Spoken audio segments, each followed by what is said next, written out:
we've got some difficult things, and some of the online comments I think have been tune in and out of them, but I think some of them have been fair, some of them I actually often agree with. Safety needs to improve, yes. Finances need to improve, yes. Totally agree. Broadcast, let's make this better, totally agree. Downhill's amazing, yes. Let's show more of it. We're actually generally on the same page. We've just got a job of actually making it happen. And some of that can't happen overnight. Some of it can't happen without uncomfortable conversations. But that's what we're here to do. I'm also personally kind of concerned that if a rider can't do 2 runs, if it's that high risk, then we've got a deeper safety issue than the semi-final format. We need to be looking at the sport. If it's that high risk, I genuinely believe there's a bigger problem. So. Chris Ball, welcome back to the Downtime podcast. It's been quite a long time since we last had you on the show. How's things? No, thanks for having me. It has been a while, hasn't it? But it's been good. It's been a busy time since we last spoke. No doubt. Well, before we get started, I just want to say to you and to everyone listening, my plan for this is to take a balanced, neutral approach. I want to hear from you, obviously. That's why you're here. But I also want to ask about things that fans and riders are telling me they've got questions or concerns over. Otherwise, I wouldn't be doing my job, basically. And I guess we may get to some things where you're not able to give full detail just yet, which is fine. I understand that. If we do, if it's possible to give a timeline when you think you will be able to talk more about some of that stuff, then that's ace. But I think it's only fair to expect that, we don't have answers to everything straight away. Does that sound okay for you? Sounds perfect. Looking forward to it. Good. All right. Well, we've got lots to talk about. Before we do that, I think everyone knows you now as ESO guy. That's how you're sort of seen within the mountain bike world. And not everyone's going to know your background. So I think we should quickly recap a bit of that. Because first and foremost, you're a rider and a racer, right? Yeah, I think first and foremost, I'm a bike rider. I think that's kind of where it all came from and where I still am. So yeah, absolutely started in the downhill world, race World Cup pretty unsuccessfully for a number of years, and realised my talents were possibly best used on the on the side of the desk. So I stopped racing around the sort of 2006 time, and stepped into sports administration where I still live. Yeah, so you spent a bit of time at the UCI as well. What was it that you were doing there?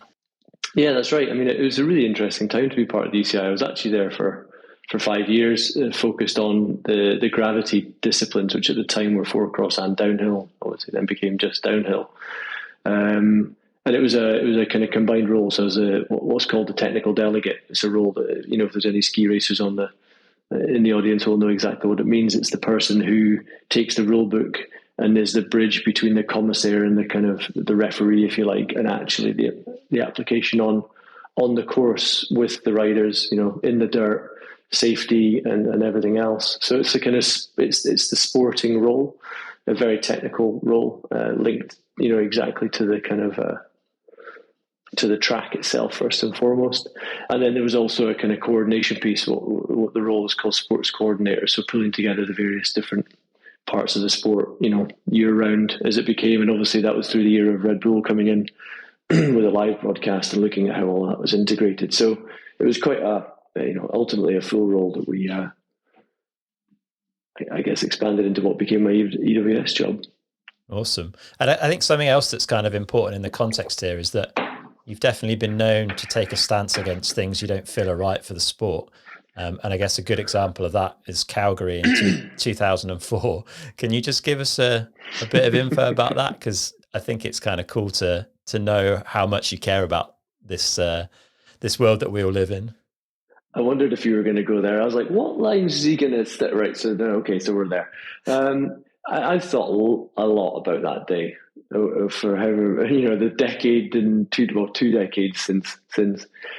Ultimately, I think things weren't right, then. It was a minute plus course into a headwind. It was flat. It wasn't what downhill mountain biking should have been. And I think I wasn't necessarily armed with A, the knowledge, or B, the tools to be able to affect the change that I really felt was needed. And I kind of kicked back against the system in part, with my team manager at the time, to make some sort of statement that really all that I felt I could at the time. Ultimately, statements like that don't necessarily make any difference, but it did make it clear in my mind then that I really wanted to, affect change, and that really the way of doing that is with the system and understanding and changing things from the inside rather than the outside. So yeah, I mean, it's kind of been my life actually since then. Obviously we talk about the EWS and creating an international sport from the great things that were happening in Enduro in France, but it's that making change and dealing with the huge pillars of sport that need to be worked with, and the politics and the administration and everything else to really make a change. So yeah, from Calgary, where it was a kind of a statement, right through to now, it's been a vein that's run through my life every single day of every single week. Yeah, and it's been quite a few years. I think like 10 years or so now that you've been building the Enduro World Series from, I guess, basically not existing to what's become a huge global series that attracts a lot of the top riders on the planet. What do you think's been key to the success of EWS? Like, what are you super proud of, and what do you think's made it what it is? That's a big question. It's difficult because I always have to try and catch myself, and sometimes the team as well, because you're always looking at what can be better. And it's been a really, I guess, a nice time to actually look back on 10 years of this kind of what is now, with the Enduro World Cup launch, being this cryogenically frozen decade in the sport of the Enduro World Series. That's not going to change. That's happened. And actually look back on the successes of it, because when you're in the thick of it, you're always looking ahead. I mean, I think it's always been Enduro from day one. We didn't have, I first met Fred and Enrico. We were sitting on the grass in Fréjus at the Roc d'Azur when we agreed to make a go of it. We knew what we wanted to achieve and had no real idea of how we were going to achieve it. We just knew it had to happen. We thought it was right for the sport. We thought we had the right motives. Riding first, experience, connection to the trails network, often things that are kind of rolled out and used, but actually we were quite genuine in our motives. We had no, strong financial plan. We had arguably no business motives. It was like we wanted this thing to happen, and it was driven almost, by the passion of us as bike riders. And I think that remained at the core of what we did. And so while we had to change and things had to become more formal, and we had to make steps I knew that we had to make, the integration of the UCI in 2019, these processes that, as I said before, to affect change, you have to make change from within. Well, we went through that process. The reality was we were still bike riders wanting to ride in amazing parts of the world and provide something to people that was really very connected to what we love. And I think that was one of its biggest successes. I think it also made us our own biggest critics, which is good and bad. But I think it's that's what I think arguably what made it run and what gave it the energy.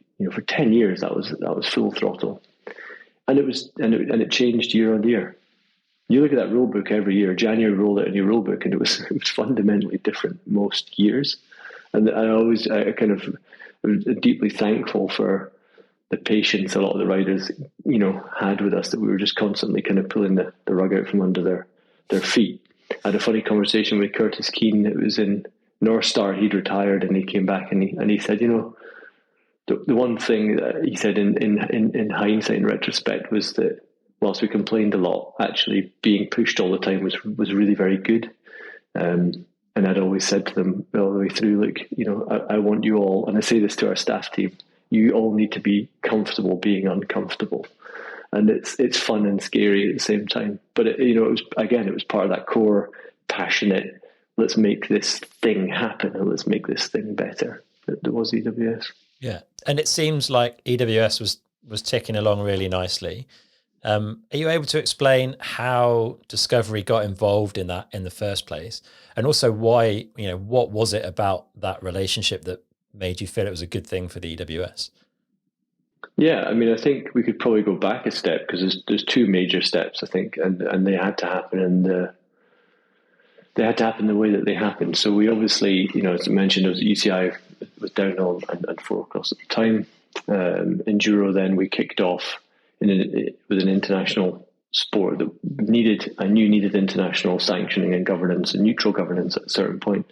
So the first few years, arguably what became 6 or 7 years, was working to keep progressing the sport whilst maintaining a really strong relationship with the UCI and understanding that at some point, when the time was right, which was David Lapartine's presidency, we would reach an agreement and install Enduro in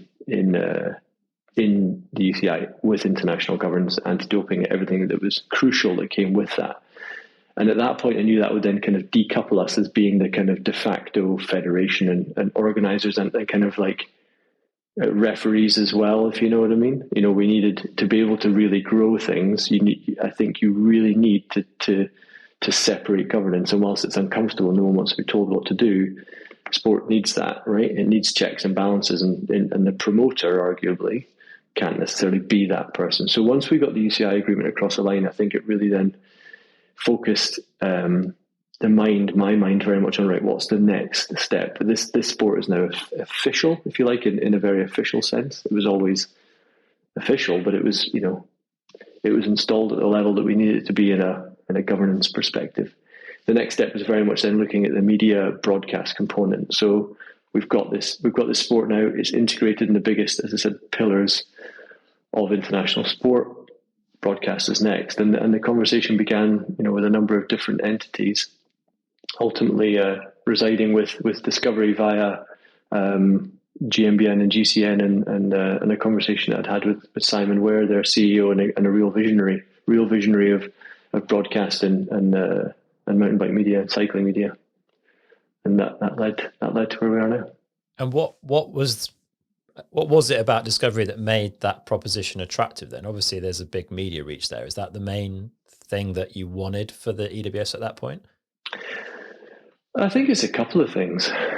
Yes, of course, it's one of the world's largest sports broadcasters, you know, but I think what's really important and why it's the exact same philosophy that put so much of my focus and energy on UCI and governance, is that I think you need to build really strong foundations, you know, to be able to grow very high.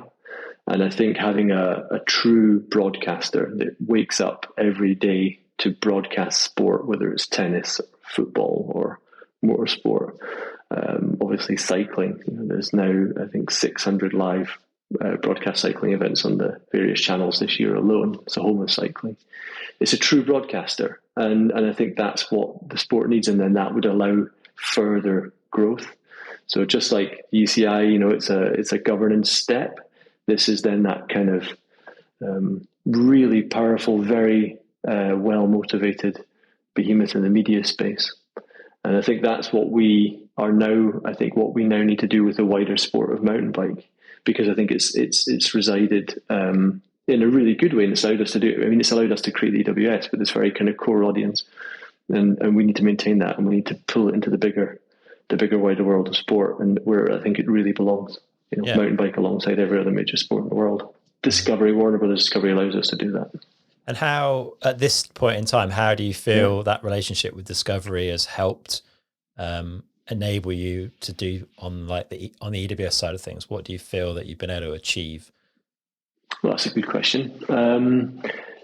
There's a huge amount that goes in behind the scenes. You know, there's thousands of hours across the team of work a week, you know, and just putting together the back office to power all of this. And that's been predominantly the support. It's been learning and integrating, as I said, with some of the biggest sports in the world, and taking good examples and taking expertise into mountain bike. So I think, you know, a lot of it's been so far in the building of the team and the structures, and then I think in the next, we've got obviously 8 years with the UCI across the wider what is now the UCI Mountain Bike World Series and all of the World Cups. We'll start to see the actual power of that work and that support come to the fore. But for the last few years, it's been very much a building process. You know, a lot of it behind the scenes. And was that building process which we couldn't have done on our own? Yeah, fair. Was that building process with the ultimate goal of taking on the entire portfolio of mountain biking in mind, or is that something that's kind of come along the way? Like, tell us a little bit about how we get from Discovery getting involved with you and EWS to where we are today. What Yeah, I mean, it's like the EWS. You know, you'll always read conspiracy theories. If this is where it was always going to go, the reality of I think most things in life are completely different. But I think again, to go back to sort of a core philosophy that I live by, is that we did generally we don't. I don't believe in luck. You know, I think there's timing and there's preparation. And I say this a lot for those that know me well. I think you know when the timing's right, if everything is prepared, you can act on an opportunity and you can really light the touch paper and go for it. Likewise, if the timing's right but you're not prepared, you can't possibly act on something. And I think all of those years at EWS of putting in that foundation step, I talk a lot about the UCI and that governance role because it's crucial. And likewise with this, the economic platform, the operational platform that we now have, there was not necessarily a long-term plan, no, to achieve what we've achieved, and certainly not in the time frame that it's happened within. It's a lot more compressed than that, a lot. But it's a huge opportunity that arose through various different ways and means, and we had the group of companies, we had the family, we had the experience, both in broadcast media and then obviously with us at the sports side, to really go for it. And so I think, no, it wasn't a huge grand plan specifically, but arguably we were building something that allowed us to achieve it when it was ready, which was last year. So yeah, there's no straight answer to that, but I think it is very much part of the fabric of what we try and do. Uh-huh. Tell us a little bit about the kind of deal itself, because from what I understand, it's a little bit different from the deal that Red Bull had, which was, I think, just the media rights side of things. Can you explain a little bit about how it's structured and how it all fits together? Yeah, definitely. I think this is a huge piece that will take probably a few years to fully understand. So we are, as Warner Brothers Discovery, collectively, of which we're a part of that, the promoter of the sport as well as the broadcaster. So UCI still sit in their governance role. They have sporting power. So rules, regulations, commissaires on the ground, making decisions about the racing itself, results, rankings is the UCI. Where it differs from the past was the previous broadcaster would come in and film what was happening, if you like, broadcast the amazing sport across the downhill, short track, cross country. The organisation on the ground of the events themselves and of the sport was then by each individual organiser in different agreements across the year. There was no kind of homogenised year-round plan, no single point of contact, no single promoter for the sport, which is where for the last 10 years at EWS we've been moving to. We started off in 2013. It was just me. A lot of people don't know that. In 2013, it was just me. The EWS was just me and a number of incredibly dedicated, passionate local organisers, incredibly grateful too. And as we moved through 14, 15, 16, more and more services kind of came in-house. So timing, entry, and ultimately then, different parts of the marketing, communications, and the plan was broadcast. But a lot of that still sat locally. And with the World Cup, everything sat locally at each event. So there wasn't necessarily a 365-day-a-year coordinated plan around the Mountain Bike World Cup, if that makes sense.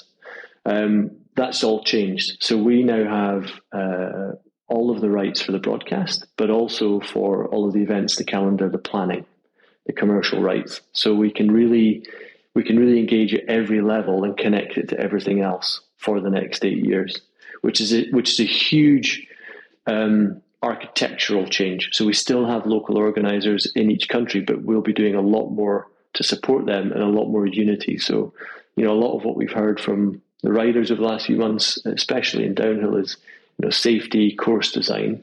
We have a team and a growing team that are dedicated to that, and we'll be able to look from event 1 to event 2 and supply equipment, wherever it might be, and then year 2, year 3 to actually roll out those plans and make those changes. It's not just turning up on the Monday, delivering something, closing down the Sunday, moving to the next venue, which would be a different team, which is the previous model. So there's it's a huge project over pretty much every area of the sport and its operations at World Cup level. But it gives us the ability to actually deliver where previously the structure didn't allow for the delivery. So, and of course, we're the broadcaster too, so we get to film it and broadcast it. You've had to, I guess. So big change. Yeah, start to put together the team to do all of this stuff. Like when did that start? Like how many of you were there when you sort of kicked this off, and where are you at now? And how do you see that continuing to grow into the future? I mean, it's been a fast year. I think we announced in June of 2022. We actually began in 2023. So this month, January 2023. So that the teams are all registering with ECI now. Will soon be really kind of taking over that handling of those relationships on the ground across the events. So for the last year, it's been putting in place the team needed for delivery this year across everything from, as I said, broadcast, and that includes filming, commentary, everything else. It includes obviously the marketing team, sports and events team. So I couldn't actually tell you the exact number of people now, but it's pretty vast. And as part of this wider group, Warner Brothers Discovery, we have people now dedicated to mountain bike across the group in the different areas of sales, legal, broadcast, marketing, operations, everything. So we've got a dedicated team here in Scotland of just under 30 now on this project, on the Mountain Bike World Cup. But then obviously lead a team across the world in all those different areas. So a lot of people and a lot of energy and a lot of excitement around mountain bike across the whole group. Yeah, which is really cool to see. And quite a few names coming into the mix that I recognise from racing back in the day. There's definitely some old racers coming on board, yeah? Yeah, and there'll be more to come, I'm sure. Excellent. Plenty of known faces. I think it's a bit like with the Enduro Series. And, Fred started the French series, and Enrico copied him, as he always says, to the Super Enduro, and kind of we've been in the sport for so many years that, we know, whilst I think, and that's the great thing that we've got, whereas we've got that specialism, but also the weight and the power and the support of this massive entity behind us. So you'll see there'll be a lot of faces coming in that are new and a lot of faces that are very well known and respected. Good stuff. I think I want to talk about some of the kind of initial concern that came out when this was all announced back in June last year. And I think like a lot of people felt like the EWS coverage had perhaps gone backwards a little bit over like the previous 12 months since the Discovery involvement. And there's clearly a lot of challenges with broadcasting a sport that is so geographically spread out. It's not straightforward, but I'd love to hear your thoughts on that, because that a lot of the sort of initial commentary around this was like, well, I don't see that they've done a great job so far with EWS. Like, how would you reflect on that? I think it's a fair point if you're just watching from what was happening. The reality is these are two completely separate things. The beginning of that process, obviously, we've always produced everything in house as a team. We've got a very small core team of either full time, videographers or Rick, for example, who is well known being from the camera, and then a bunch of freelancers who we worked with for many years. That didn't actually change. The Discovery component still remained us. It still remained us. We did try a number of different things, and I think, as I said before, we've always, I think, and I've always been proud of our willing to try new things and then learn from them and either go back to the old way or learn and move on and fine tune them. So we tried a bunch of new things, which I think coincided with that time. In the reality, there's also the fact that we were still making highlight shows in the enduro space, in the same kind of arguably the same model with the same team as before. This is completely different. This is live broadcast. This is completely different departments and expertise and funding and financing and everything. So they're not even comparable. But I do understand that people are saying, well, hang on, EWS isn't live right now, and now they're going to do the World Cup. How's that going to possibly be the case? They're completely different behind the scenes, and a huge different firepower of individuals and budget and approach. Okay, yeah, that makes sense. So I want to pick out a quote from you, which I think sets out nicely kind of what you're trying to achieve, and then maybe we can go through that and talk about some of those elements. So I think it was one of the early quotes that said, over the coming years, we'll improve the cycling discipline's environmental credentials, push forward course design, innovate safety standards, and give fans an entirely new experience whilst making mountain biking more accessible than ever before, which sounds awesome. So let's go through that and give you the opportunity, I guess, to tell us a bit about each of those elements, like how you see it, what the vision is, and maybe like what the pathway to that is, because I'm assuming that this isn't just a switch that you flick and overnight all of these things are done. So let's start off with the like environmental credentials, because it's a challenging one for sure, but definitely an area that we should be focused on as a sport. Definitely, and I think there's also a reality piece here that's, you know, you just quoted me. That's a very easy thing to say, and it's a very hard thing to do. And at the moment, a lot of people say those words. It's an international sport that we take around the world. There's no doubt about that, and that in its very nature has its environmental footprint challenges. But it can be done a lot better, and I think it needs to be the core part of every decision making. So, you know, here in our team, I always say, look, everyone has to make a decision about something every day. If there's a way it can be done with a lower footprint, it should be done in that direction, if possible, you know. So I think to calendar planning, as I mentioned, one of the biggest changes from the previous structure is we now plan the calendar. We now manage the events, if you like. So simply reducing travel, which is the single biggest footprint component, you know, making things make more sense, less flights for possibly more racing, or at least the same amount of racing. You know, that's something that we fundamentally are doing. You'll see that with the 23 calendar, but you'll see longer term as we get into more of a rhythm where we want to go with the calendar and blocks of racing. It's more common sense calendar planning that will just naturally reduce the footprint of people moving around the globe. There's also, as I said as well, the sport's never had a single promoter, so we'll be ordering or contracting or whatever it might be, supplying items across a year.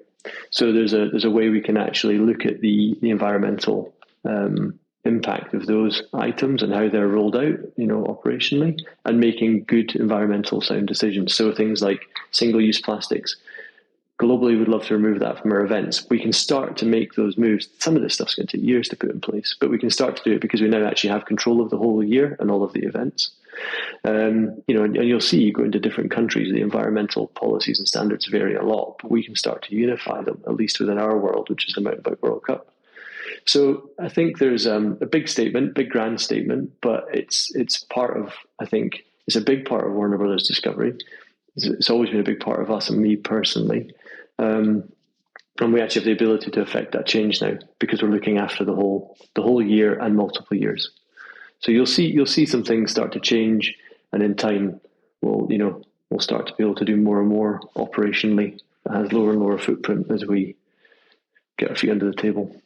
Good stuff. All right, let's talk about pushing forward course design then, and you know, that doesn't necessarily just apply to downhill, I guess, as well.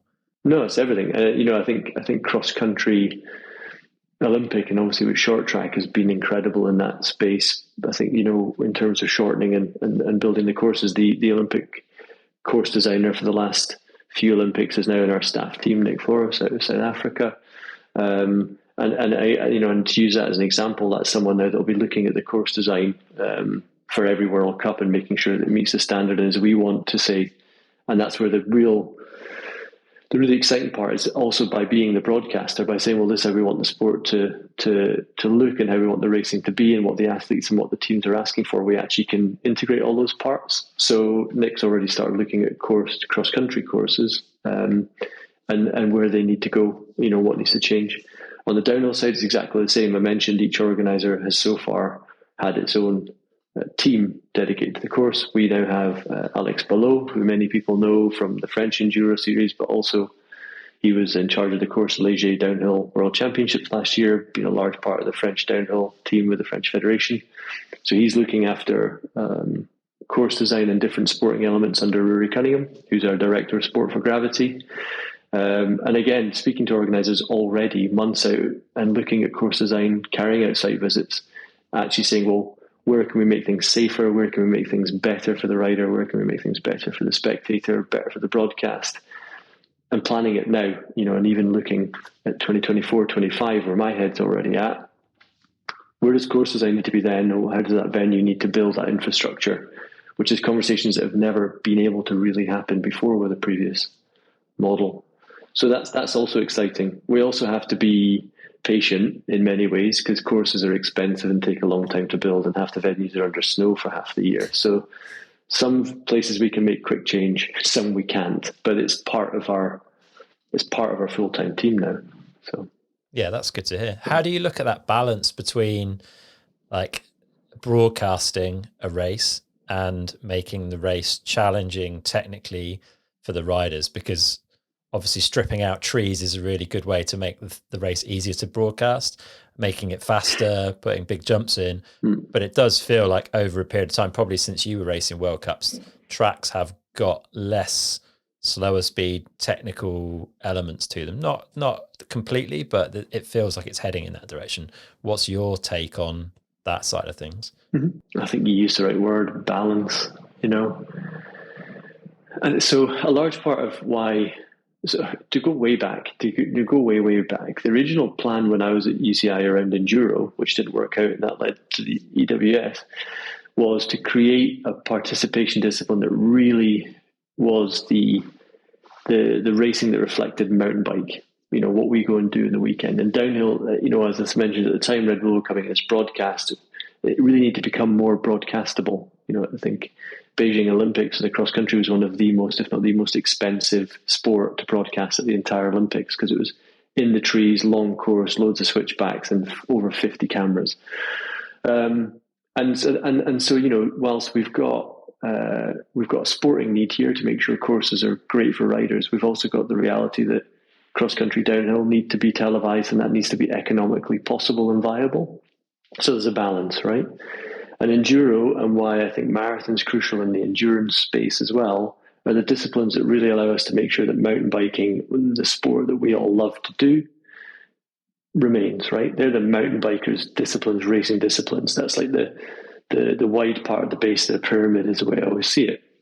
So I think for downhill, there does need to be, and I think some of the changes have been really good in course design because it's made it more exciting to watch, and we need to keep making it more exciting to watch. But it'll come with a balance of celebrating the local terrain in the venue. If it's a forested venue, you're not going to want to cut down all the trees. Let's go back to your previous point about environmental impact. If it's a high alpine, open grassy pasture, fantastic. So I think it needs to still feel local. It still needs to celebrate the kind of the global nature of mountain bike.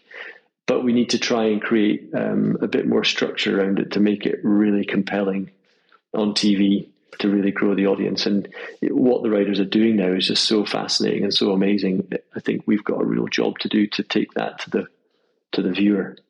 And that, that's going to take some changes, but I don't think they're negative. And I think with marathon enduro, we've very purposely got mountain biking as a core part of our operation. It's like that's who we are. I talked about at the start. That's who I am. That's who most people in the office, are. Pick up their bikes the weekend and go ride. So, but we can't. Everything can't be everything all the time. And cross country's done a great job of. It's amazing racing, and it's undergone a lot of change, driven by that Olympic. As I said, that Olympic pressure. But then you look at London 2012, 4.6 kilometers. It's now under 4 kilometers a lap. The sport's still absolutely incredible. The TV's getting better, and we need to take that energy and put it into downhill and see where it needs to go, and take the riders obviously with us. But with Rory, with Alex, with the team, looking at that year round, I think there's some good work to do there. Really, there really is. Yeah. Okay. And let's talk about innovating safety standards. I think there's some significant overlap there with course design for sure. And I don't know kind of what's been driving this, but it feels like we've seen a lot more concussion-based issues in the last 12 months than we've ever seen on the World Cup circuit. I don't know if that's because races are getting faster as an average speed. I don't know if bikes are just getting that much better, or if it's just that we've got more awareness around it and there's more people talking about it than there ever was before. But yeah, give us your thoughts on where you're heading on the safety standard side of things, because ultimately looking after the riders is super important. It is, yeah, exactly. It is, and I think so. As I mentioned before, there's clear lines of responsibility. Technically, so the UCI safety and regulation is the sporting power, is the UCI. But there's also an absolute responsibility on us as the promoters, the organisers, the course designers, to have safety at the heart of what we do as well. So there's two parts to this. I think we're looking already at medical standards and how we can start to make sure they're more standardised over the year. Again, that's not, given we're in so many countries and this is year one. That's again also going to take time. Creating standards take a lot of time to roll out, but at least we're now looking at it as a part of what we do. It's always been a large part of what we did with EWS. I never wanted to take too much risk with the rider on an island in the middle of the Atlantic or whatever, without really knowing that actually it was relatively it was mitigated risk. It was understood risk, and we did a 3-year medical study in Enduro, looking at where injuries came from. So I think we need to roll that philosophy, and we already have started to roll that philosophy into downhill, predominantly first and foremost. And then looking at, course marking and course design and how that, because ultimately if you can stop people crashing, not so much making things softer to hit, if you can actually stop them crashing, which is usually the course design, then you've solved most of the problem. So there's loads of areas to this. And then with the concussion side, I think you're right. I think there's a huge element of increased awareness around concussion, which is why we're seeing a lot more of it, which is very good. I think there's another big piece there of education that we need to be a part of and work with the UCI on, to make sure we're educating the wider audience on concussion and protocols and standards. And then just looking again, Rory just yesterday was a course marking safety supplier, padding or whatever, to again create standards across the year, which is way more where other sports already are and have been for years. And I'm a skier as well. Ski World Cup FIS are an incredible spot with this, with the different regulated fencing, with everything around the kind of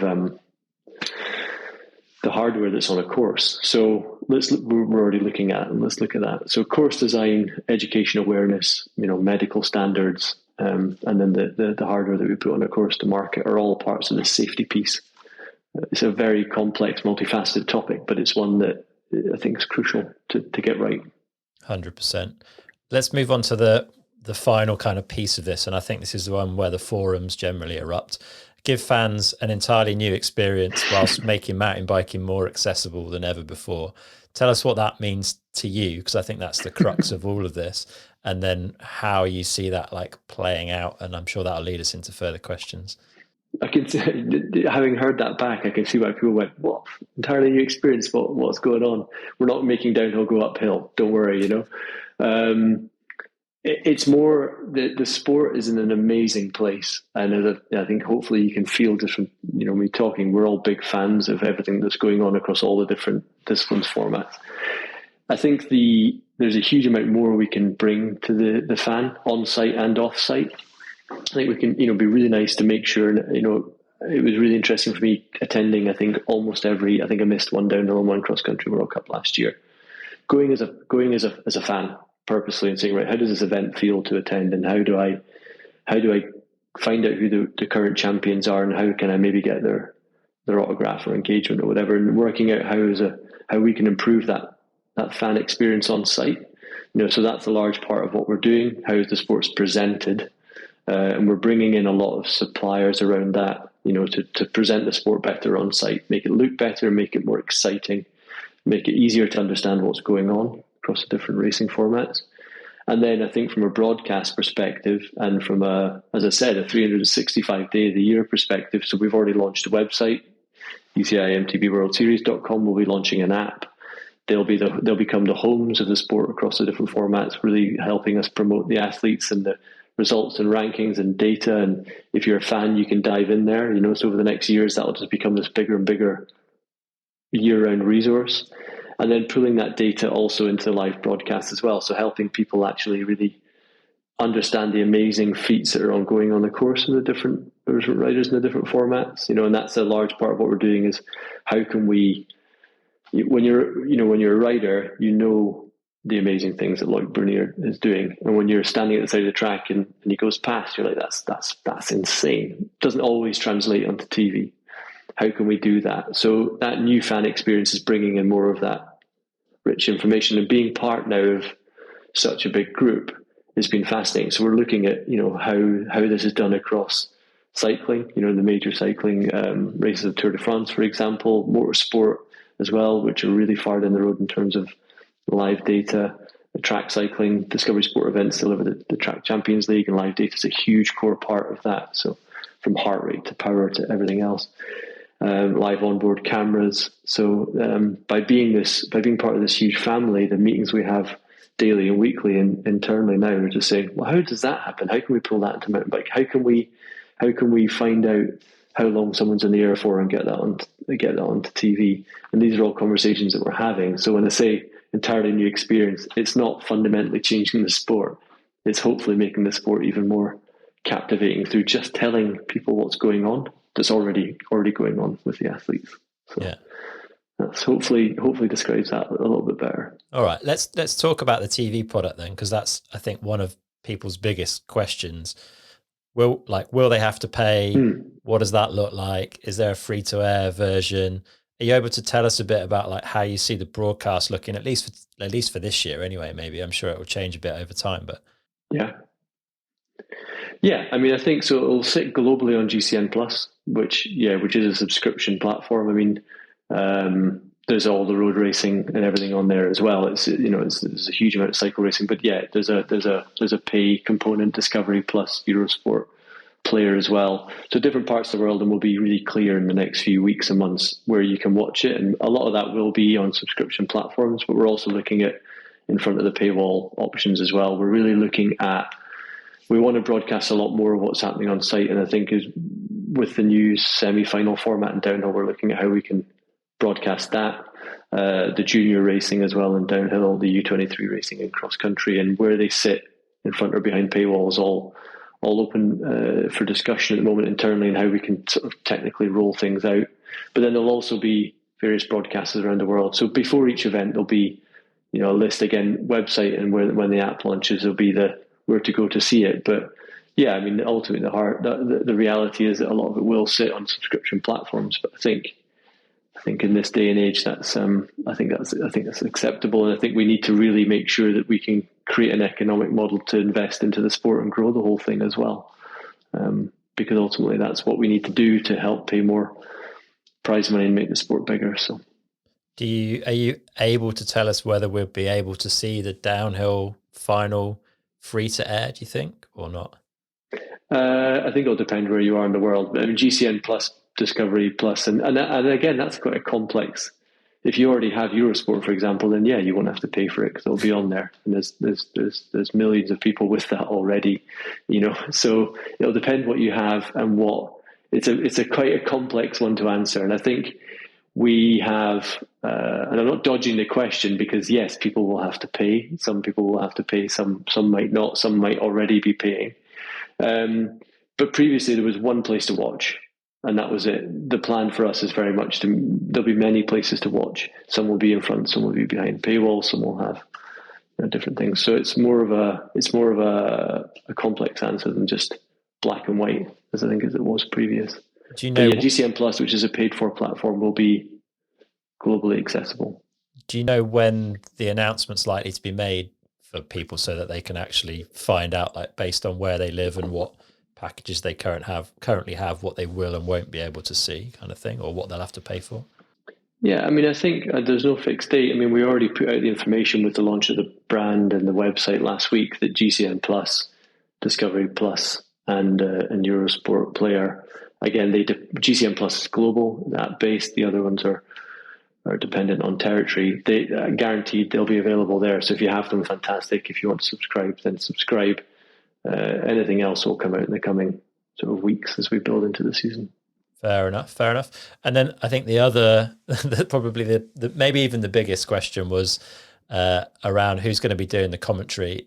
A huge amount of support, understandably, for Rob. I think Rob's done a fantastic job for his time through Freecaster and Red Bull, and has earned a place in the hearts of every mountain bike race fan on the planet.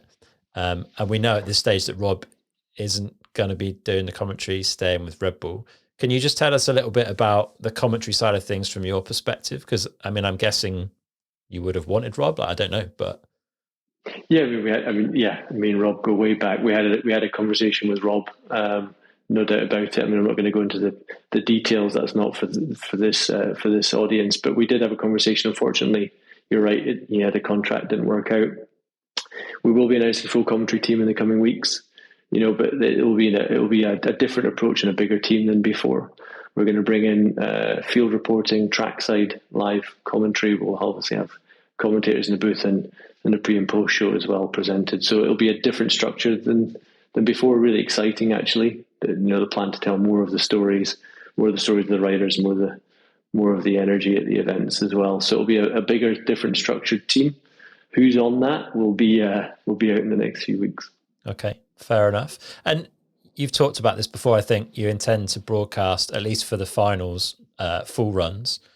Have you got to the bottom of how that will work yet? Because getting enough cameras on track to film a full run, I assume, is probably still cost prohibitive, even with the support of a company like Warner Brothers Discovery. Is it going to involve onboard? Like, how are you seeing that working? I think this is a really good. So this goes back to a lot of what we've talked about, right? So, I said that because that's a goal that I think we need to achieve. I was at, Ligier, the World Championships, watched Loic's incredible run, and we didn't see a huge chunk of it, right? And I think as a sport, you talked about from a course perspective, you said earlier, course design and broadcasting, how do you find the balance?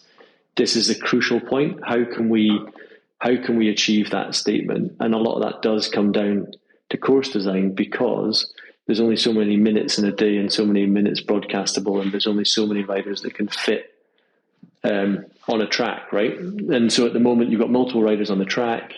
It can change in length from almost 5 minutes to under 3 minutes. There's not many sports in the world that will change 250% in course length. And so you can't create a broadcast plan, you can't create an event schedule with that level of discrepancy. And that's where the standardization kind of comes in.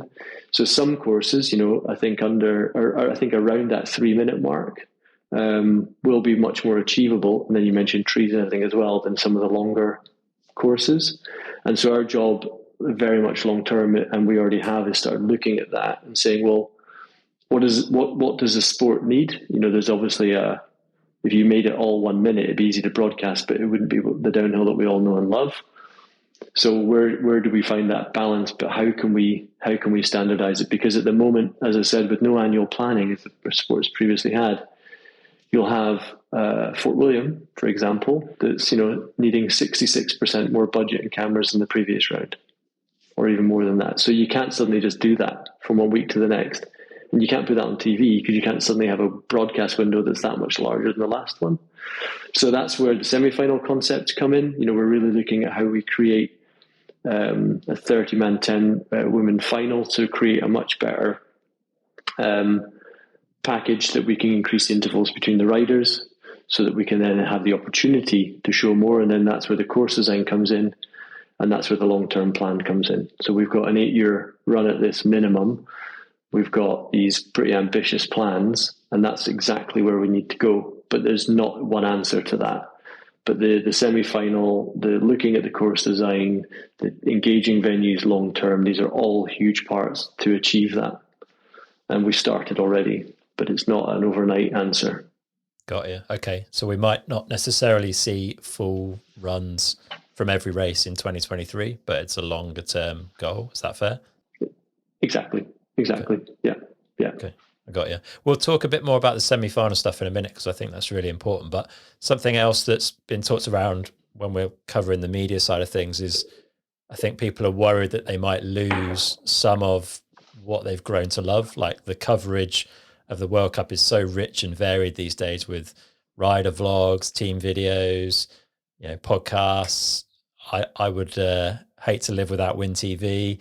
Like, how do you look at that side of things? Because obviously you've got this huge broadcast company that can bring a lot to things, but there's already a lot of existing media within the sport that people, genuinely love and get a lot out of. Yeah, exactly. I mean, like this podcast right now, there's absolutely no ambition or motivation or reason why that would change. I think some things, I think we need to put a bit more structure in various, ways, but I think that will help those working in that space, create more value themselves around what they do. The sort of the value of the teams, the way media integrate, accredit, everything else. But the structure isn't a bad thing. Allow everyone to know their operational kind of boundaries and where they go. So, yeah, there'll be additional processes, but there's absolutely no plan to reduce any of that. Why would we? That it doesn't make sense. So I think you always have to look at what's the huge focus here. That's the live racing. Everything else, the course walks, the behind the scenes with the teams. You mentioned Win TV. We're big fans of Win TV.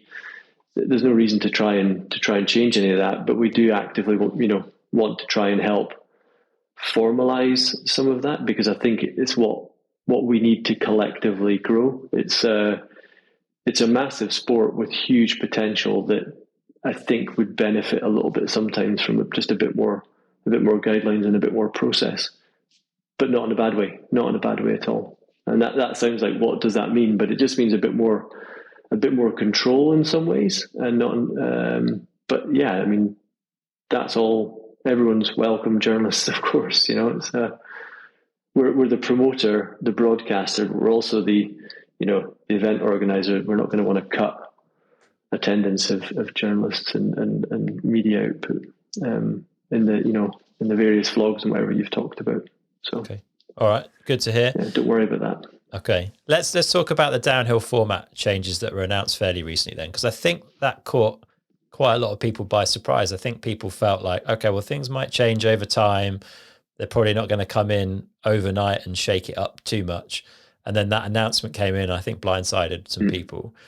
Tell us a bit about that addition of the semi-final and the structure change. You've already alluded to the fact that long term it can help with the goal of broadcasting full runs, and making that chunk of the weekend more televisable, I guess is the right word. But give us a bit more background on why that semi-final exists, and perhaps how you see that evolving over time. Yeah, I think it's a good point. I think there's a couple of things. One, I've already mentioned that already I'm working 24, 25 beyond. So we need to, and there's some things that have become apparent that we need to put some quicker changes in to start to see their fruition, sooner rather than later, right? So there's that element. There's the fact that downhill's in an interesting space because there's not the pathway of events that are needed, I think, to really support the World Cup. And there's been a sort of decline. Obviously, the pandemic in the events world and the racing world's not exactly been a fair optic way of measuring, that. But in general, I think we really need to work to creating the World Cup and elevating the World Cup position globally, right?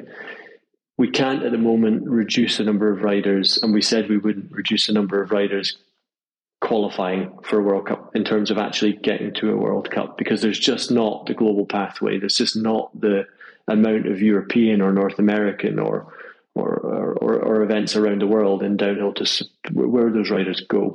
Mm-hmm. Okay, and what level would they be able to compete at? And you always have to be careful with changes in sport that you look at what you want to achieve now, but how that's also then going to impact 3-4 years down the line, because that's the reality of where you start to see that change. If we came in and said it's only 30 men, 10 women at an event, we'd be fine for the next 1 or 2 years, but chaos in 3 to 4 years, right? So there's a real responsibility to look long term with these changes. And so the semi-final was a way for us to say, look, there's only 30 men broadcast at the moment. The women start further earlier on in the day, so they're not necessarily in the live. There's 30 men that sit between that, so there's quite a disconnect. We want to promote the women's racing, so bring it closer to the men's racing. We need to not change the amount of riders that are currently broadcast, which was previously 30, still 30, because it's contractual components. We need to secure the fact that a rider starting in 60th might have a dry track or whatever, a storm comes in and suddenly the winner's not even on TV. That just fundamentally from a broadcast perspective in a sport doesn't work. When we're talking about trying to broadcast a whole run, you can't intrinsically have the situation where you might not have any of the run. So there was a format issue, fundamental issue. So we couldn't change the top. We didn't want to change the top. We wanted to promote women's race, so that's the 30. We really wanted to look at promoting the women's racing, and we learned from EWS that we put a chunk of the women right in against the top 30 men. So we split the men's field in the EWS that's purely to bring the women closer to the front of the men's race, so that as the crowd and the media move through the day, both categories get equal coverage.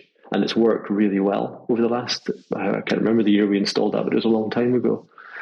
So we took that knowledge, and we took the fact that looking at the global state of the sport, we need to take time to put in pathway events or work with local organisers to support the pathway. So we maintained the entry point to World Cup and just tidied up the sharp end. And let's see where that takes us in the next 2-3 years. But we're going to have to continue to make changes. That was a big change. As I said, it didn't change the top and the bottom, but it added a middle.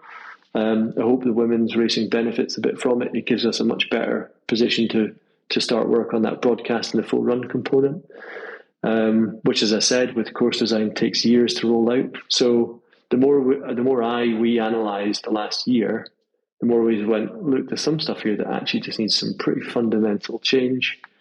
And we've highlighted the areas. And I think that's also a large part of this. So what we launched was the Mountain Bike World Series, right? That's not to take over the World Cup. That's to elevate the World Cup and celebrate each one of its formats, but allow us now to engage with pathway events as well. And we did that with the EWS 100. We split it when we joined with the UCI into a sort of the UCI event, which was the EWS, and an amateur event, didn't need a license, low barrier to entry, the 100. I think that kind of model we really need to look at hard for downhill, and that's going to take a few years to install. So I think we've got a first step here. We've got a brilliant home now under the World Series. We've got the World Cup. We've got some good format changes. We've still got a lot to do, definitely. Yeah. How do you look at that? So that's a big answer for why the semi-final, but I think it's pretty multifaceted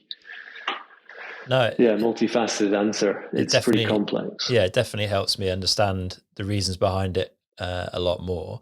How do you look at the addition of the semi-final from a risk perspective? Because we've got this safety element to the work, and we're introducing another full pace run, and the points are pretty heavily stacked on it as well. So there's an incentive to go all in.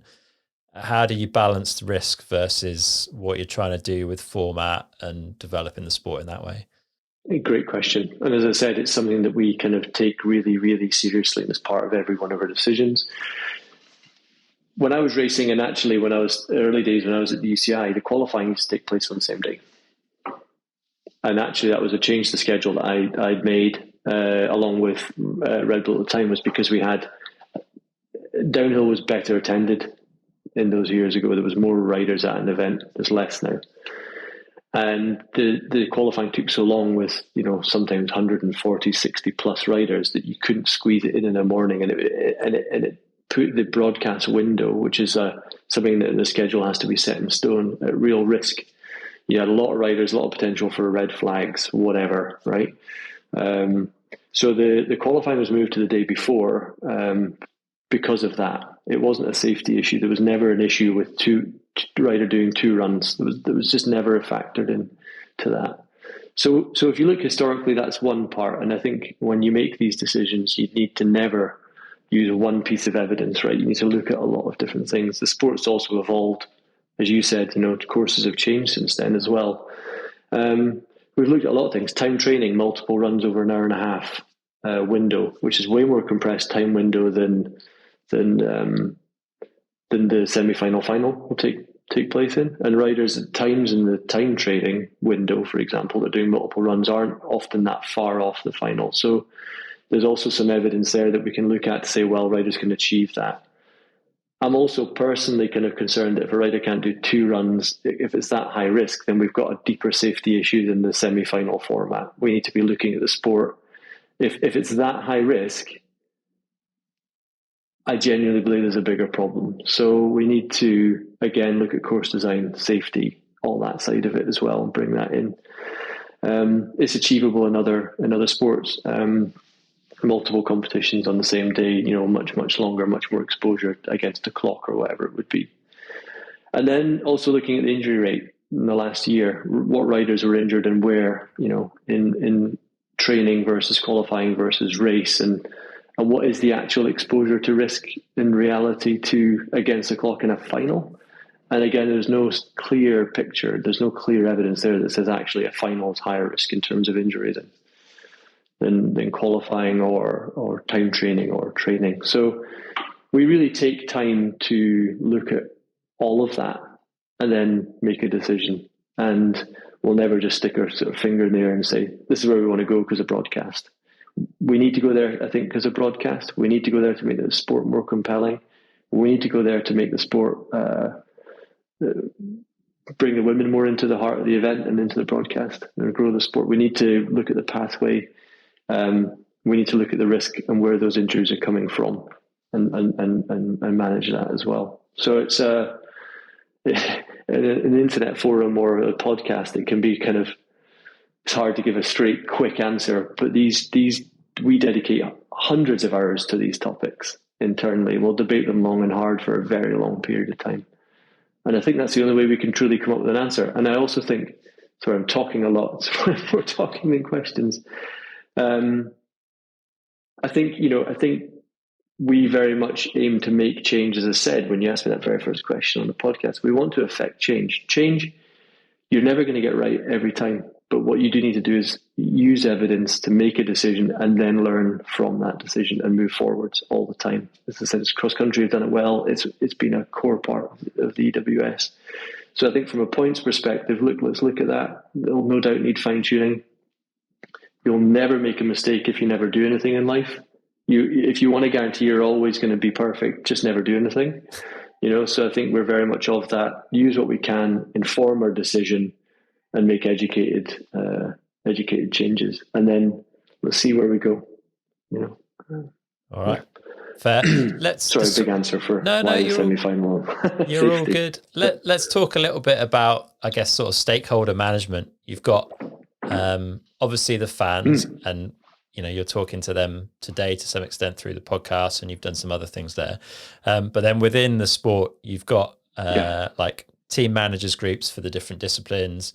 There's the riders union now for downhill. Like, how's all that fitting together, and how is that working? Do you feel like everyone's kind of bought into where you're heading, where your vision is, or where the Discovery vision is? I think everyone's a huge term, right? And you just mentioned a huge amount of different stakeholders. I think some more bought in than others, and then within those groups, some more than others, depending on their background or where they want to see it go. We're dealing with thousands of people across Olympic formats, teams, brands, manufacturers, athletes, media, as you mentioned before. So you're not going to please everyone all the time. So when you say everyone, I'd say, well, no, that's just not the reality. And I'm a realist. One thing that really struck me was when it became apparent pre-announcement that we were kind of leading this change. We had a huge amount of influx, as you'd expect, of feedback and ideas and connection, and to an overwhelming point. Last year, when you look at just the number of professional teams registered in the different formats, there was over 200. So that's over 200 teams. Each team has multiple riders across, as I said, different formats, some of which are Olympic. So you bring in federations there as well. Then you've got fans in each one of those camps. We put in we began, I highlighted very clearly, very early on, that there was a really clear need to put in some structure to help us get that feedback, across those different groups. So we put in a working group model, which, again, as I talked to you before about course design and everything, these things take a huge amount of time to install and build and then actually kind of normalize in everyone's kind of processes. This is how I do it. What really stood out to me was that process just didn't exist before. So to go from where we were to where we are now, the elite teams in cross country have a representative, Martin Whiteley, they voted in, which is fantastic. The WGA are forming in the downhill team space, which is great. These things didn't exist, really in the first half of last year. The riders are starting to realize that they need some structure. You talked about the union. I think the riders having a better understanding of who does what, where responsibility sits. And again, we talked about how to affect change and how to affect change in a meaningful way, So I think that's a really good group, and it's good that riders are switching on to sometimes the boring administrative process of sport, but it's important.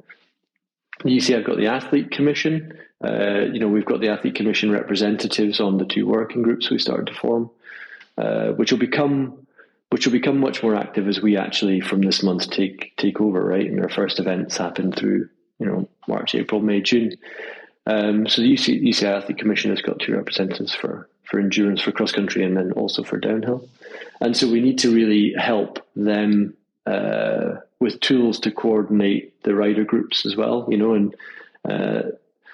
I think stakeholder management is a massive part of what we need to do. I think we've done a lot of it, but there's a ton more to do, to be honest. And I'm proud of what we've achieved collectively. I'm proud of the way a lot of the teams and the riders have started to group in the last few months, but we're talking 6 months here, and we've got many more years to go. And the sport's over 30 years old, so it's some ingrained process that we'll need to change, and that just takes time. And sometimes that's uncomfortable, right? For us as well as whoever else. So. Yeah, it's a huge project for sure. We'll get there. Let's talk a little bit about how EWS or EDR or Enduro, whatever we want to term it, like how does that fit into all of this, and how do you see that changing over the next few years, both from a sporting perspective and a coverage perspective? Because a lot of the sort of noise in the public domain really has been around the downhill changes. We haven't heard a huge amount around the enduro side. Good question. So EDR, is a 3-letter term we needed to create for enduro. So DHI for downhill, XCO for cross country, XXC for cross country short track. So EDR is the kind of discipline. EEDR, electric, e-bike, enduro, for which there's also a World Cup, and we're working through that. So I think the e-bike piece will change quite a lot and become a larger part. Is obviously e-bikes become a larger part of everything that we do. We as in mountain bikers. The e-bike piece will change quite a bit. I think the rulebook will be out quite soon. We're narrowing that, and it's going to go to the same day as the Enduro World Cup to give it more prominence, but a much smaller field. Very few riders, pro only. There'll be an e-bike category within what we're now calling the open racing, which also it covers marathon, but that's open as in open to anybody. So we maintain that amateur pathway, if you like, that participation, which downhill and cross country don't have at the World Cup. So Enduro World Cup, open racing, e-bike in both. 1-day format. So we're going to fix it on a 1-day format because, like for the really cool schedule, I think in Ludenville, I'm really excited about, where we've got Enduro World Cup on the Saturday and Downhill World Cup on the Sunday. So it needs to fit into a 1-day. But Rory as well in the office we've been really keen that we don't change the real ethos of what the sport always was, which is a big day. It used to be multiple days. We know that we can't do that anymore. We hope through this World Series and the pathway events, enduro racing can live and breathe in multi-day formats elsewhere. But for World Cup, 1-day format, big day, slightly smaller field, Masters categories now gone, so that we can extend the amount of riding, because with more riders on a day, you reduce the riding because there's only so many daylight minutes, right? And we've got e-bike in there as well now. So slightly less riders in the Enduro World Cup. Not many, and again without Masters, it's not really a change to the main categories. Bigger days and a focus on the riding. Coverage wise, Still highlights, because again, live broadcast, you've already talked about that a lot in downhill. You need to make changes to sport to live broadcast it ultimately, usually. You see like the Paris Dakar in the 80s is different to the Paris Dakar now. And I think we've done a lot of changes in Enduro. We don't want to make a huge amount more, because downhill is the live TV product, and that's what people are going to watch. It's one run, fastest down, it's perfect. So Enduro is about the riding, so it'll stay highlights, and then we'll see where we can start to bring in more technology, tracking, quicker, produce highlights, more news through the day. The Apple launch, that'll have even more in it, and really pulling on that wider, as I said, that data piece across what we're rolling into cross country and downhill. We'll be pulling that over the years into marathon and Enduro, to sort of tell people just what's going on these massive days. So I think I'm not hoping, we're in control here. The riding will stay very much what people love about, or have loved about, the EWS. It will just be hopefully told in a bit more of a data-driven way. And then we'll see where we get to with live, but I don't know if that's necessarily the right direction. Certainly not in year one. Yeah, fair comment. You mentioned the kind of the accessibility, the pathway side of things, because ultimately, like you say, sort of wanting, I guess, to sharpen the top end to make the sport even more kind of elite. But you alluded to the fact that the pathway for downhill certainly isn't really there at the moment. Where do you see the ownership for that? And how do you see that being managed, being grown? How does it get financed? And what's your involvement in that? That is a good question. Definitely good at the questions. The ownership of that, I think, is collective, right? I think ultimately, with us being at the top with the World Cup, there's a huge responsibility on us, as I talked about with that semi-final, that changes we make cascade down. It always happens. So we are and need to be very responsible for how anything we do is amplified. I think we also need to make sure our structure, and that's where this World Series umbrella component comes in, allows for engagement and integration of all of those pathway, or some of those pathway events that we're going to take over the world. I think local mountain bike events and the grassroots is so important to the sport that, some of that should just never be touched, and the amazing things that happen should always happen.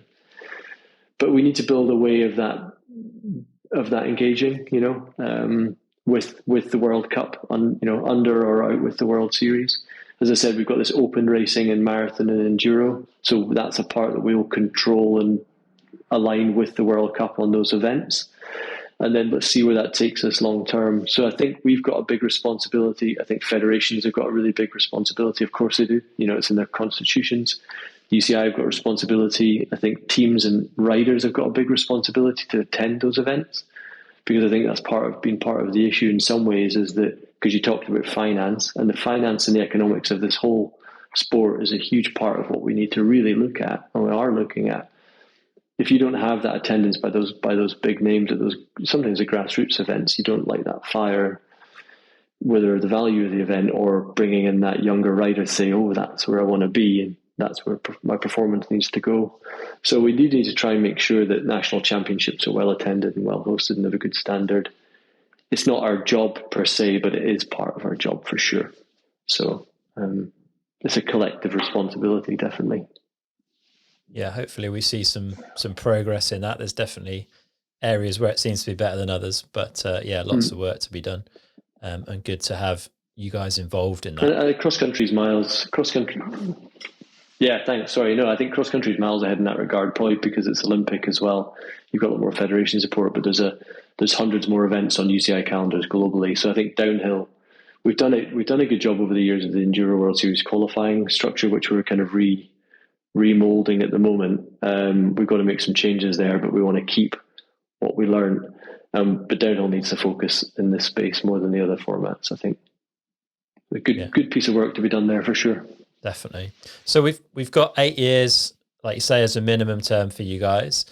Like where do you see it getting to? How long do you think it's going to take before the fans, the riders really start to feel and see some of the benefits of this.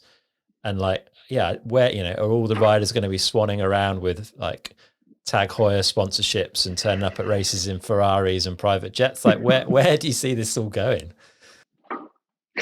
Well, I think that some of that's up to the riders, right? Yeah, I mean, well, we want to start with a bang, no doubt. As you've mentioned, a couple of rule changes. We've got some really good event plans for this year in terms of on-site, presentation, how the riders are kind of presented and engaged with. Obviously, the website, the app, that's all launching year one. We've got some live data plans and onboards that we're working on that we'll hopefully see, come online through year one. So there's a lot of stuff we want to hit the ground running with. I think the longer term pieces are around safety, rules, regulations, course design, which will help us, in downhill really standardize a lot of what we've talked about. That's a 2-3 year plan. Calendars, venues, 2-3 years for sure. Because that infrastructure piece, which is a lot of what we need to look at a venue to elevate a lot of what we want to do, takes time. So that's 3-4 years. But I think by 2026, 2027, I'd like to think we're in a really strong place. But I would like to think May, June this year you'll start to visually notice some change, and we'll go from there. There's a lot of energy and a lot being put into the next few months. So pretty excited to show you guys what we've been working on. The brand launch and the rework was just the start. Yeah, good to hear. I mean, we hear this soundbite floating about that the team entry fees have doubled, but the prize money stayed the same. Like, how far do you feel we need to go through this journey before those sorts of things can improve and get to the point where you can put in prize money that you feel good about?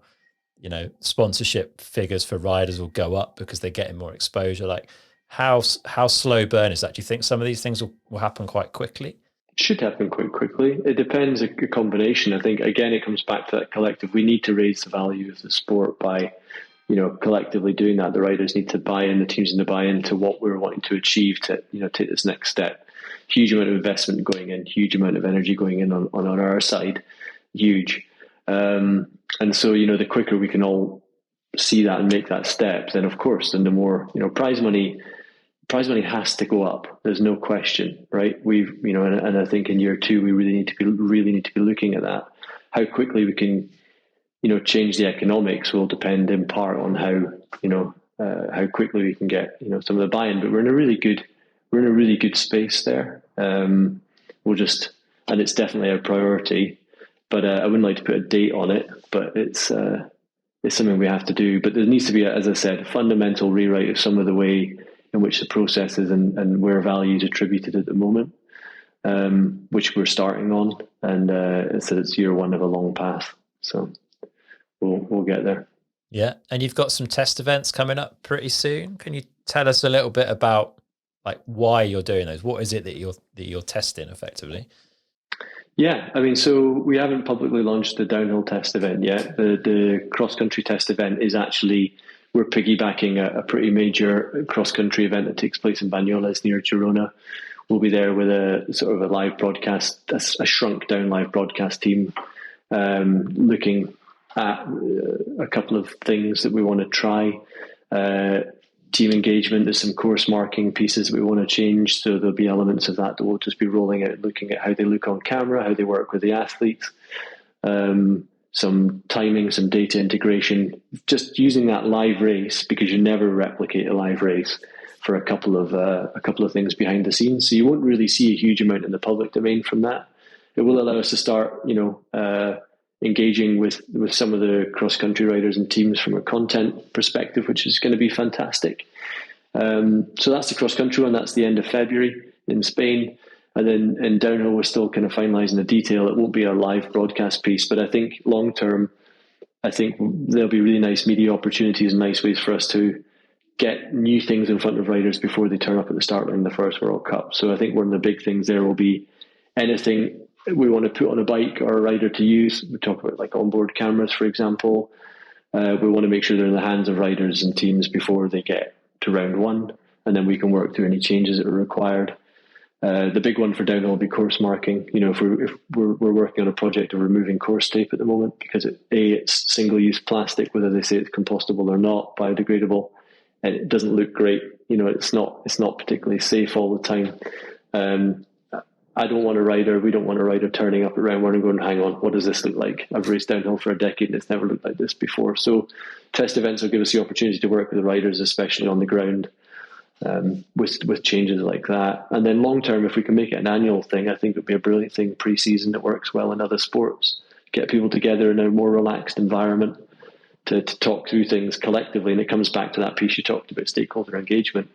At a race, everyone's there for a job. It's a really hard time to actually have any really meaningful dialogue when everyone's under pressure in their own camps.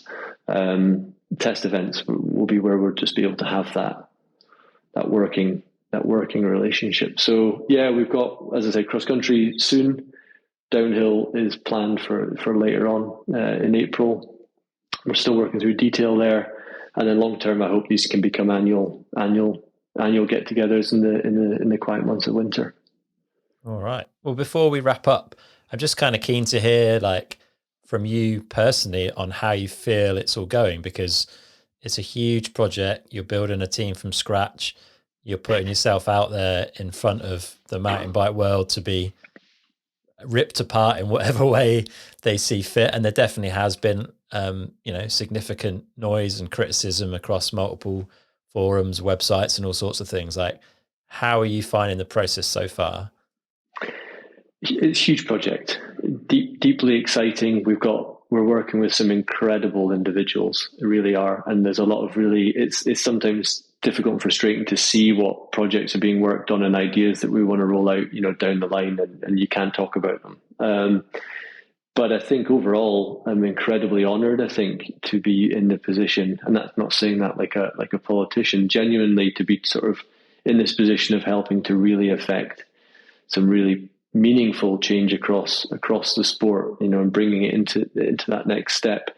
Not going to be easy. It's not been easy. Absolutely not going to make the right decision at every turn. I think that would be. I think we need to avoid letting ego get in the way there, and just saying, look, this is where we are and what we believe. I think hopefully already shown that not adverse to making big uncomfortable decisions if we feel it's the right thing, and dealing with the ramifications. But I think ultimately taking everybody, or as many people as we can, with us. It's a big journey with ambitious goals. It's been a relatively sleepless year, but I think we're moving at real pace now, and the energy around it here is really good. It's picking up, and I think we've got a long time to make some changes, and I think the motives are really, really correct, in everybody across every different department, and that's what really makes me kind of excited. It's we've got some difficult things, and some of the online comments I think have been. Tune in and out of them, but I think some of them have been fair. Some of them, I actually often agree with. Safety needs to improve. Yes, finances need to improve. Yes, totally agree. Podcast, let's make this better. Totally agree. Downhill's amazing. Yes, let's show more of it. We're actually generally on the same page. We've just got a job of actually making it happen. And some of that can't happen overnight. Some of it can't happen without uncomfortable conversations. But that's what we're here to do. We're here to take this project on and deliver it. And let's see. Ask me that in 3 years' time. I will, Chris. We'll see where we're at. Good stuff, man. Well, yeah. Thank you for taking time out. I know you're a very busy man now, and for the next 8 years at least. So thank you for making some time to sit down and chat. I'm sure the listeners will appreciate hearing this from the horse's mouth, because there is a lot of speculation, and it's good to hear your take on things. If people want to follow progress over the next few months and through the season, where should they be looking? So the website's now launched as of last week, www.ucimtbworldseries.com. There's a newsletter sign up there as well. We'll be rolling out more things over the next few months. As I mentioned, an app will be online at least by June, hopefully by round one in Nova Mesto. But yeah, sign up to that. Follow the social media channels, UCI MTB World Series, and we'll see where this journey takes us. But yeah, thanks for the time today. Thanks for the questions and having me.